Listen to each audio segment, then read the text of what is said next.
Eden கார்டன்ஸில் ஹைதராபாத்தின் அதிரடி வேட்டை. மற்றும் வல்லுனர்களின் கருத்துக்கள் என்னென்ன பார்க்கலாம் வாங்க. கொல்கத்தாவின் ஈடன் கார்டன்ஸ் மைதானத்தில் நடந்த இந்த 6வது லீக் போட்டியில் சன்ரைசர்ஸ் ஹைதராபாத் அணி 65 ரன்கள் வித்தியாசத்தில் கொல்கத்தா நைட் ரைடர்ஸை வீழ்த்தி அபார வெற்றி பெற்றது. 2026 சீசனில் ஹைதராபாத் பதிவு செய்த முதல் வெற்றி இதுவாகும். சுவாரஸ்யமான சம்பவங்கள்.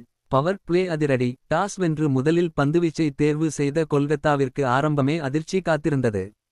SRH தொடக்க ஆட்டக்காரர்கள் டிராவிஸ் ஹெட் 46 மற்றும் அபிஷேக் சர்மா 48 இருவரும் சேர்ந்து பவர் பிளேயிலேயே 84 ரன்களை விளாசி தள்ளினர். கிளாசனின் மாஸ்டர் கிளாஸ் ஆட்டம். முன்வரிசை ஆட்டக்காரர்கள் அமைத்து கொடுத்த அடித்தளத்தை ஹென்ரிச் கிளாசன் கச்சிதமாக பயன்படுத்தி கொண்டார். 35 பந்துகளில் 52 ரன்கள் எடுத்து அணியின் ஸ்கோரை 226க்கு உயர்த்தினார். இது இந்த சீசனின் அதிகபட்ச ஸ்கோர் ஆகும். ஃபின் ஆலனின் மின்னல் வேகம் 227 ரன்கள் என்ற கடினமான இலக்கை நோக்கி ஆடிய KKRக்கு ஃபின் ஆலன் அதிரடி தொடக்கம் தந்தார்.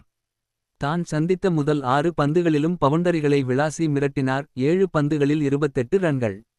ஒரே ஓவரில் நிகழ்ந்த குழப்பங்கள். கொல்கத்தா அணியின் கேமரூன் கிரீன் மற்றும் அங்கிரிஷ் ரகுவன்ஷி இடையே ஏற்பட்ட மோசமான புரிதலால் கேமரூன் கிரீன் ரன் அவுட் ஆனார்.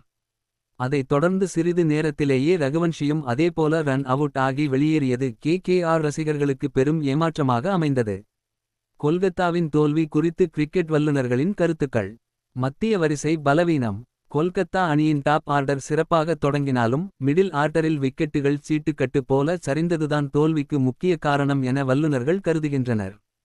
பந்துவீச்சு தடுமாற்றம். வருண் சக்கரவர்த்தி போன்ற அனுபவம் வாய்ந்த ஸ்பின்னர்கள் அதிக ரன்களை வாரி வழங்கியது 2 ஓவர்களில் 31 ரன்கள் பின்னடைவை ஏற்படுத்தியது. கௌதம் கம்பீர் இல்லாதது அணியின் திட்டமிடலில் ஒரு இடைவெளியை உருவாக்கியுள்ளதாக ரசிகர்கள் சமூக வலைதளங்களில் விமர்சித்து வருகின்றனர்.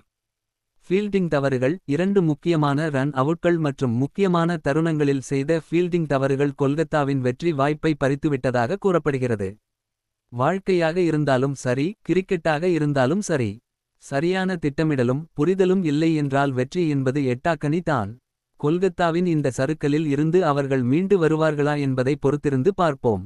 இது போன்ற கிரிக்கெட் தகவல்களுக்கு info sports 360 சேனலை லைக், காமெண்ட், சப்ஸ்கிரைப் பண்ணுங்க. நன்றி.